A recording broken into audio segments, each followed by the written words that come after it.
Morning all of you. সকাল 7:25 বাজে। আরশির কিন্তু বাসি কাজকর্ম আর সব সারা হয়ে গেছে।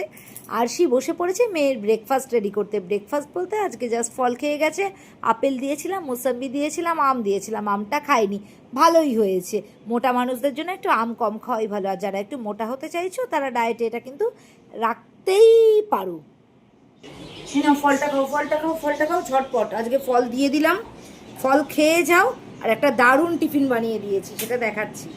Good morning Tapasi. মেয়ের টিফিনের জন্য তরকারি কেটে নিচ্ছি। তাপসী দেখ, তখন যে তরকারিগুলো কাটাকাটি করছিলাম ওটা নিলি, দেখ মেয়েকে কি সুন্দর একটা টিফিন রেডি করে দিয়েছি আজকে। আজকে আর ফল দেইনি না রে বাবা, সব তরকারিগুলো সয়াবিন টয়াবিন দিয়ে। এটা ভাত। ও একটু খেয়ে দেখো। এনে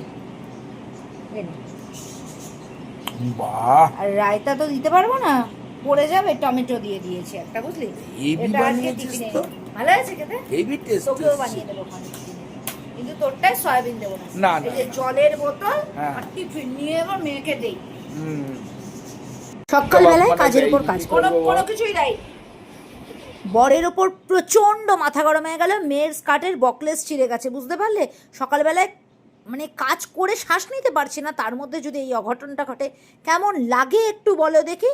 কালকে তো তোমাদের সবার ভালো লেগেছে, সীমন্তী দি, বৈশাখী দি, দোলন, তাপসী, কৃষ্ণা, জয়তী, সবার ভালো লেগেছে। কৃষ্ণা তো পাঠিয়ে দিতে বলেছে, গিফট করতে বলেছে। আমার বাড়িতে আসতে হবে তো গিফটটা নিতে হলে, কি কৃষ্ণা, তাই না? চুপ করবি। টেবিল ক্লথ বরের উপর প্রচন্ড মাথা গরম আছে। মেয়েটা তখন আবার তার মধ্যে পিছনে লাগছে, মানে আমার ভালো লাগে না। আমার মাথাটা গরম করে দিয়ে নিজের মাথা ঠান্ডা রেখে চলে গেল নিজের বই খাতা গোছাতে। ঠান্ডা রেখে তো যেতেই হবে, আজকে তো 9টা বাজতে 5 হয়ে গেছে রেডি হতে হতে।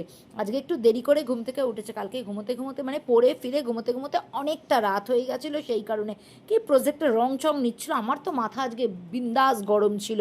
তারপরে তো মেয়ে মুখ ঘুরিয়ে মুখ দেখাবে না বলে লিফটে করে নেমে বাসে করে চলে গেল। বড়মশাই কালকের মাছের রেসিপিটাই আবার খাবে বলে কাতলা আনতে গেছিলো, এই কাকুর কাছ থেকে কাতলা নিয়ে এলো।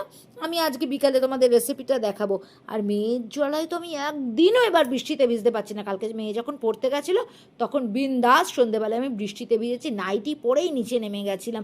2 তারিখা যেমন লাগে লাগুক গে। এই বছর বর্ষাতে কারা কারা বৃষ্টিতে অলরেডি ভিজেছো? কাদের কাদের বৃষ্টিতে ভিজতে আমার মতন ভালো লাগে? ছেলে মেয়ের জন্য কারা কারা ভিজতে পারছো না? আর ভিডিওটা কেমন লাগলো এটা কিন্তু কমেন্ট করতে তোমরা একটুও ভুলো না। বিকালে দেখা হচ্ছে রেসিপির সঙ্গে আরুষিস ব্লগে।